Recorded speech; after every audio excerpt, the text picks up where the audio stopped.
Department of Education is very much on the Trump chopping block. Details have not fully been released yet, but President Trump has signaled plans to dismantle it and move some of its key functions elsewhere. The Education Department oversees student loans, federal funds for lower income students, and special education programs, among many other things.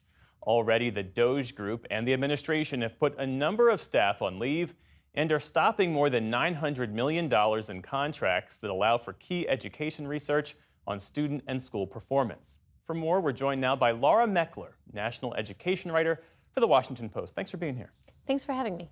So the $900 million worth of contracts that Elon Musk and his allies have canceled all but decimated the agency's research division, which is a big part of what the Department of Education does. It gathers research and data.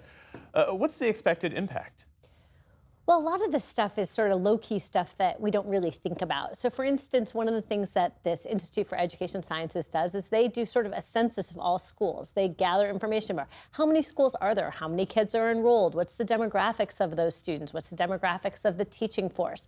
This is information that we use for other federal programs. It's information that other researchers rely on, that journalists rely on, that really forms the backbone of our understanding. So that's an example of one of the contracts that was suddenly canceled out of the blue on Monday.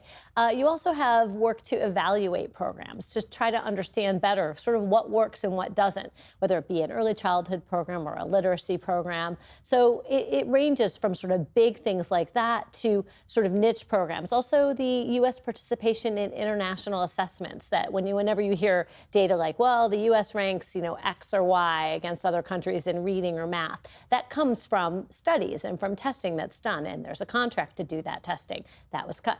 Mm-hmm. President Trump apparently said today that he wants the Department of Education to be closed immediately. He has routinely criticized the department during the campaign, and his criticism fits within sort of the larger, long-standing conservative goal of rolling back the role of the federal government in education. Most legal experts agree that no president can unilaterally shut down an established government department or agency, but that hasn't stopped them from trying to dismantle agencies that they don't like. What programs, what sort of assistance for public school students would go away? Well, there's really two separate questions. One is, does the Department of Education exist? And the other is, does the stuff that the Education Department does that exist? So you could theoretically take the functions of the Department of Education and scatter them about the government. So one important thing that the Education Department does is it enforces civil rights laws. And that could be done by the Justice Department. It runs the federal student loan program, as you mentioned. That could theoretically go to the Treasury Department. Or you could decide, you know what? We're not going to do this, that, or the other. There's a big program called Title I that provides supplementary money for high poverty schools. Theoretically, you could decide not to do that, or you could cut it back, or you could just turn it into a block grant to the states and let the states do whatever they want with the money. So there's a lot of different ways that this could look. When President Trump and other Republicans talk about returning the control of education to the states, isn't that already the case where states and local districts control local education? Yeah. I mean, the Department of Education doesn't have a national curriculum. Every time I hear him say that, I just want to put a little asterisk up for everybody to see and hear, because yes, education is already controlled by the states and by local school boards. States set broad rules that schools have to follow, and then the school districts implement them with the details, and they set the curriculum.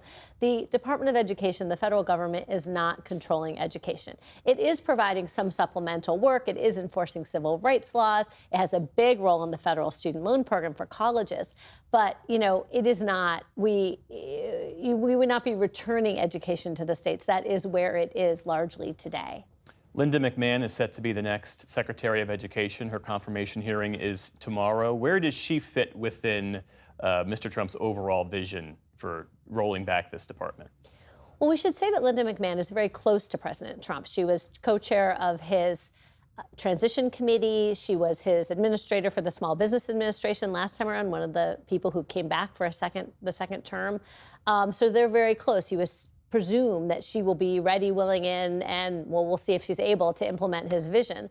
But her own past is actually not particularly incendiary. She has a very thin education record, but she does have an education record. And the work that she did in Connecticut, the things that she said when she was running for Senate in Connecticut unsuccessfully twice, were much more mainstream education ideas. Based on your reporting, what do educators think about all of this? Because there was just that national report card that was released a couple of weeks ago, and it found that most 4th and 8th graders in 2024 still performed below pre-pandemic 2019 levels in both reading and math. It suggests the status quo isn't working. Right. And that actually is the argument that you hear from conservatives for closing the education department. They'll say, look, we have these horrible test scores. Things aren't getting better. We have a crisis. How has this helped? It hasn't helped. So let's try something new. But, other people look at it and say, no, it doesn't mean we need less support from the federal government. It means we need more support. So the things that we know work, such as high dosage tutoring or extended time in schools, they say they need more support for those kind of efforts. So, how you interpret those data, like so much here in D.C., really depends on sort of what your point of view is. Laura Meckler with The Washington Post, thanks so much for coming in. Thanks for having me.